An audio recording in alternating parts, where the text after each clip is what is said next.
At some point, we all face really confusing situations. And because of our experiences so far, we can't see what's really going on. Then all of a sudden, there is an encounter. Something crazy only God could explain. We have a light bulb moment, and we can finally see things clearly. These insights can significantly change our life direction. What if you could learn from somebody else's light bulb moment? My insight could be your insight. Significant life, God-inspired moments that can change a life. Yes, so my name is Bernie. It's great to be here. It's always an honor and a privilege to be able to come and speak to you guys. And yes, so tonight I'll be sharing some of my story, some of the things that have happened to me that I find significant, that have essentially got me to this point. So there I was, dressed like an astronaut and hiding backstage while over 200 young people flooded into the hall. It was the final night of the space-themed kids camp at Tota Springs, and I had planned a surprise for all of them. All of a sudden, the lights dipped and music began to play. I moved into position and I attached a rope that would take me to the ceiling of the hall. It took a group of 4 guys to raise me to the top. And once I reached there, the whole plan was I was supposed to clip onto a secondary rope. This rope would then take me over the heads of the crowd and down towards the stage. But that was when disaster struck. For some reason, you all right down the front? All right. For some reason, the rope was a little more out of reach than it was when we practiced the stunt earlier in the afternoon. Picture this. There I am, high above this crowd of young people, dressed like an astronaut, flailing around in the air with a rope coming up from behind my neck. As the lights came on and revealed my predicament to the crowd, gasps and tears began to flood the crowd as they thought their MC for the week had hung himself. After much struggling, stretching, and a little bit more boost from the guys on the ground, I managed to grab the secondary rope, clip it to my harness, and then descend over the crowd. Flustered, I hit the ground and quickly disconnected myself from the ropes. Little did I know that there was still a considerable amount of tension on the rope, and as I released the clip, the rope went flying back and took out 5 kids. When our best laid plans don't go as we want them to, or if a situation quickly or radically changes, how do we respond? Do we go with the change, adapt, and move, or do we try and cling to what we had, ultimately cementing us in a position where we don't adapt? Do we surround ourselves in the comfort of the normal and the safe to try and counteract the impact of any potential new change? How do we respond to new opportunities? Are we able to let go of our fears and our concerns and step forward boldly into a new place or situation that God might want to be leading us to? Or are we stretched between the idea of an exciting new opportunity and the weight of our comfort and security? Do we try to shield ourselves from new opportunities by isolating ourselves in a personal fortress filled with ideals and routines that we trust? Risk is then eliminated as we're never exposed to anything that might threaten what we've built up around us.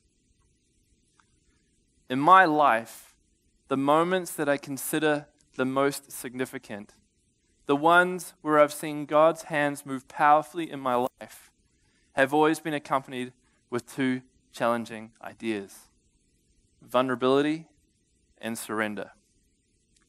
We don't like hearing these words a lot. They're words that can challenge our very core because they are countercultural. They are words associated with weakness or failure. As a male here in New Zealand, the media that fills my ears and eyes tells me that I should be like an All Black, tough, strong, and able to put any Australian in their place. I'm told to be a staunch Kiwi bloke, good with my hands, resilient like a nail wrapped in a length of number 8 wire. Kiwis are achievers. They're supposed to put their head down and get stuck in and take on everything with a she'll be right attitude. A posture of surrender and vulnerability has no place in the ideal incarnation of the perfect New Zealander. The unfortunate thing is that this attitude can also be adapted by a number of us within the church.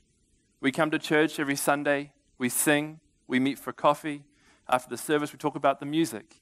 We talk about the nice themes of the message, how the All Blacks did last night. And for a lot of us, this is where the conversation then ends. We come to church thinking that we have to appear that we have it all together. There's this underlying subconscious lie that tells us that being a good Christian means having all the answers and living a good life. If my life was to be perceived as not good, then people will think I'm not a good Christian. And we can't let that happen. What you're catching a glimpse of is the way I personally thought about my faith when I was 17. Growing up in a Christian home, I became a Christian at a very young age. My dad was a pastor, so when going through my high school years, I felt like I had to be the perfect Christian all the newer Christians could look up to, or should look up to. I should have the answers for them because I'm way more experienced with this whole Christianity thing, right? Looking back, I'm amazed at myself, the fact that I could ever think that this was a healthy attitude, but I was like this, and I did think like that. So there I was, this 17-year-old young guy, thinking he had to be the be-all and end-all for his friends, for his Christian mates. What this did was lead me to a place where I was never vulnerable or open with my friends. I couldn't show any weakness because I was the perfect Christian, and I didn't want any of my friends to fall away.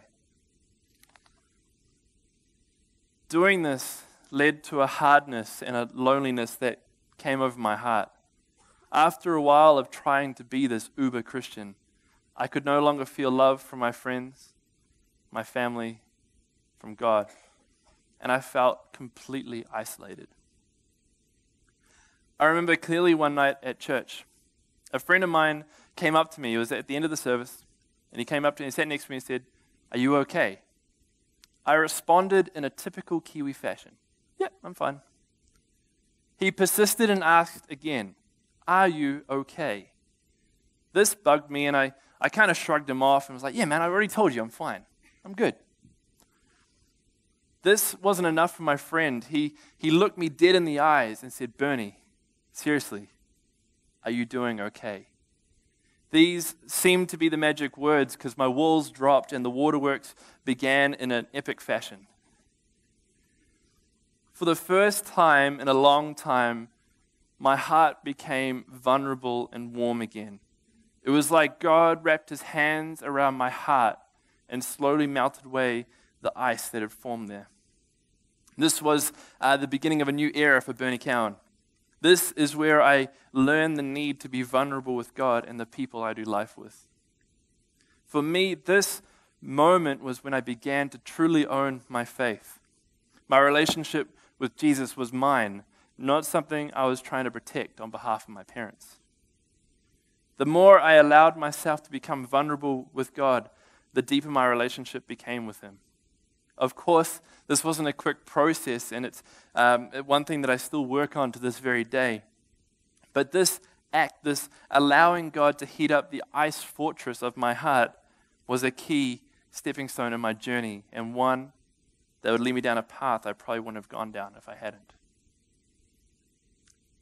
We need to become more vulnerable with each other, but also with God. Too many of us act in a way that is similar to how I acted here. Vulnerability can sometimes be seen as a posture of weakness, but the opposite is true. Being vulnerable declares to the world that you are dependent on the provision and the guidance of the one true King, the Lord God Almighty. Let's fast forward now to 2010.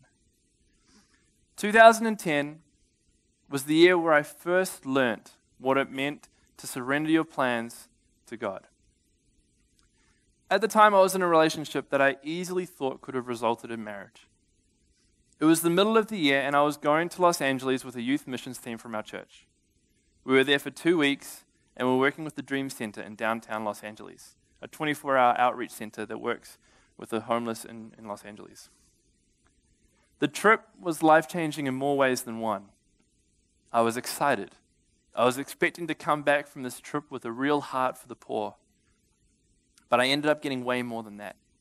It was an extreme 2 weeks, very emotional, very confronting, and very humbling.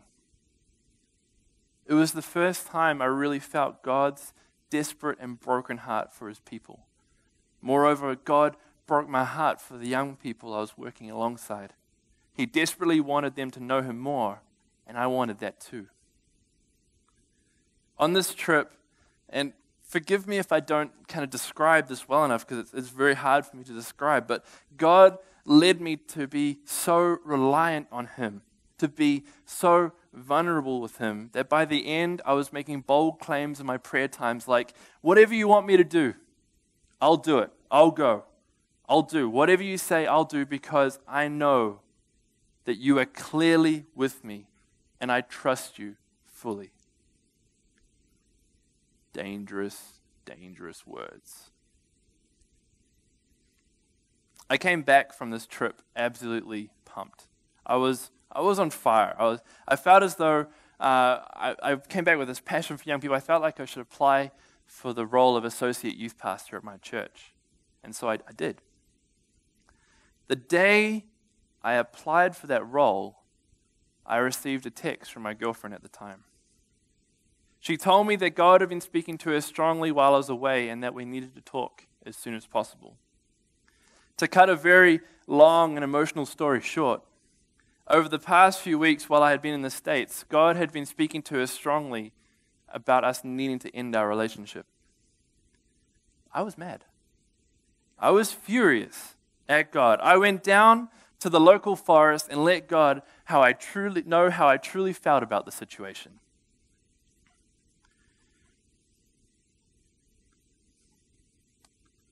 For the next couple of hours, I screamed and I pleaded. I was brutally honest with God, saying things like, you knew how much I cared for that person, and you knew where I thought this was going, and you do this? How could you do that? What's going on? I don't know how to describe it, but in this moment of rawness, in this moment of unfiltered honesty, God's peace hit me like a freight train. You need to be a part for what's coming next. Trust me. That's all he said. And because of what had happened on that missions trip, on that trip to Los Angeles, that's all I needed to hear. There in that moment, for the first time in my life, I truly surrendered my plans and life to Jesus. Even though it was painful and it sucked at the time, I'm truly thankful for that moment and that time of intense vulnerability and surrender, because just a couple of days later after this had happened, I got that job at church. And my life since then has gone on a polar opposite direction to what I had planned at that point. Ultimately, if I hadn't had that moment, or if I had resisted to what God had said and fought him about it and gone and done my own thing, I would have never ended up here tonight. I was the associate youth pastor at my church for 2.5 years. Over this short period of time, God built me up and broke me down many, many times. We nicknamed our office the cry room because we would cry a lot. He gave me some valuable life and faith lessons that I will never forget. But towards the end of 2012, I wasn't in a good place. I wasn't as vulnerable with God as I should have been. I had become comfortable in my role at church. Instead of passionately seeking God and doing things out of a place of knowing him and wanting to serve him, to show how much I loved him, I was doing things, ministry things, and a lot of things, to justify a paycheck, to justify my status as a pastor. I was doing all these things and looked like I was doing great, but inside I was not a happy chappy at all. We need to be careful. We need to keep regularly practicing vulnerability and surrender. Otherwise, we dry up. We become self-reliant and autonomous. It's like that story of driving in a car with Jesus. We're happy to let him drive through all the crazy, windy, scary bits. But as soon as we get to the highway, Jesus, get out of the seat, I'm driving. I got this. Even though we don't know where we're supposed to be going, we jump in and we take it for a spin. Being in a position of vulnerability and surrender puts us in the back seat of the car, away from the steering altogether. We aren't even able to change the radio station, but we can always ask. It puts us in the back seat. It makes us reliant on Jesus to get us to where we should be going. God had to break my leg to get my attention, to make me realize the severity of my predicament. I had to surrender the epic summer holiday that I'd been planning for most of the previous year and enter into 10 weeks of hobbling around and then a year of recovery. As you could probably imagine, I was pretty frustrated by this and pretty down about the situation as well. Unable to do what I had planned, I found myself doing a lot of inward reflection, asking myself some hard questions, and I didn't like the answers. This whole crisis had made me vulnerable with God again. I wanted more of Him. I wanted to seek Him. I wanted my relationship with Him to deepen. But I was torn. I loved my job. But what I was doing wasn't healthy. But I wanted to appear strong and not to give up after just 2.5 years of ministry in a church. This whole thing came to a head in February 2013. I was running a camp for our youth, and David Pierce was our camp speaker. On the Saturday night of the camp, David was preaching, and at the end he asked us to kneel as a response. I desperately felt like I needed to respond, that I needed to kneel, but my leg was still in a cast. Through the pain, I knelt. I told God that I was all His, that I surrender, that I'll do whatever you tell me to. In that moment, God brought a story to my attention. It was that of Mary and Martha. You know, the one where Martha is running around the house getting things ready to impress Jesus, and Mary just simply sits at Jesus' feet listening and just listening to what He's saying. It was like God was telling me to stop striving to surrender and just sit at my feet. I was acting like Martha, forcing myself through the pain to impress Jesus. But He simply wanted me to let go and sit with Him. So I pulled out my broken leg from underneath me and sat like a child in God's presence, overwhelmed with God's peace and His love for me. After this meeting, I sat with David and I told him about my predicament, about what was going on for me. And after some time of prayer, he turned to me and said, I think you already know the answer. I think you already know what you're supposed to do, because if you keep doing what you're doing, you're going to die. He talked about how what I needed now was time to just seek God, to go deep with Him. He told me about the Steiger Mission School in Germany, that it was 10 weeks of seeking God in a beautiful little country village. It sounded perfect. It sounded exactly what I needed. And a week later, I resigned from my role at my church, filled out my form from the school. I had no plan for what I was going to do when I got back. If I got back, I just knew that I needed to go.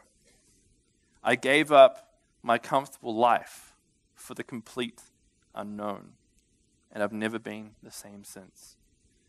Since making that decision to get on the plane and go to Germany, my whole life has been completely flipped and reshaped. I've done things I never thought I would have done previously. I've been in situations that you couldn't ever predict. And I've met some people that have truly, truly changed my life. I'm now a full-time missionary with Steiger. That in itself has its own journey and its challenges, but that'll have to be a story for another time. I get to work with passionate Christian artists from all over the world, united by the same call. They want to use their art to radically transform the world for Jesus. I've run national music tours of New Zealand with the band No Longer Music, led zombie walks through the middle of German towns, and preached the gospel in public squares, and married the most incredible girl of my dreams.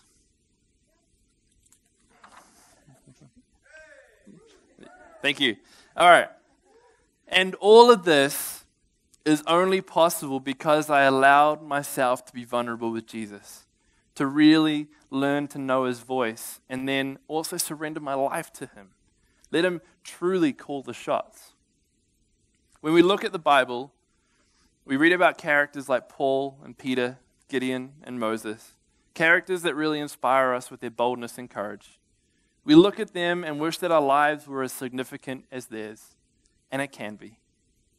What we see again and again with these biblical characters is a need to surrender and a need to be vulnerable before God. Peter was an avid fisherman.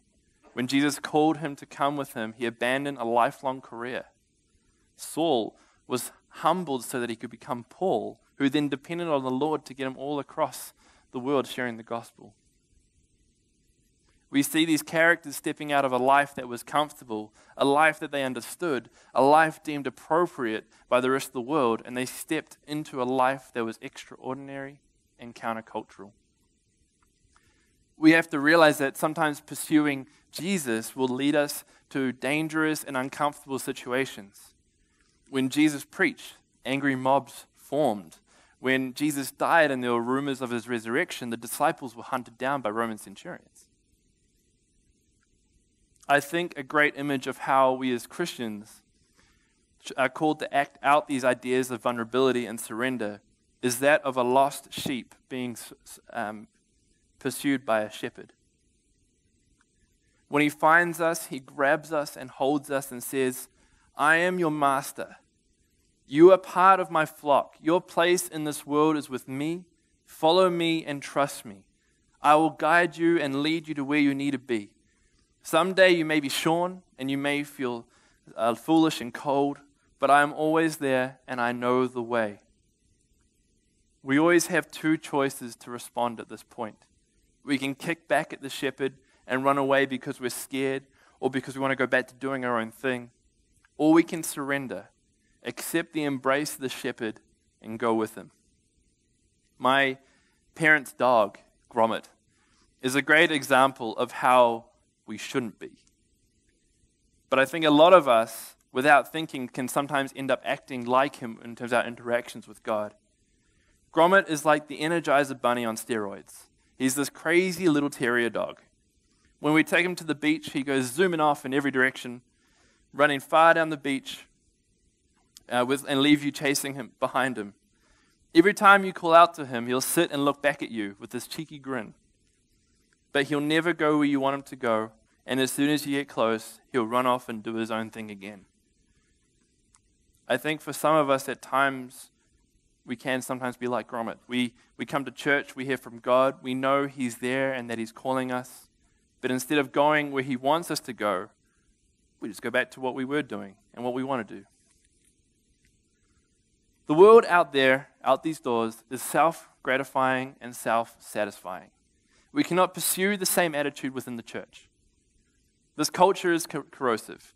It can easily infiltrate us and subtly transform the ways we interact with God. It slowly becomes more self-focused rather than God-focused.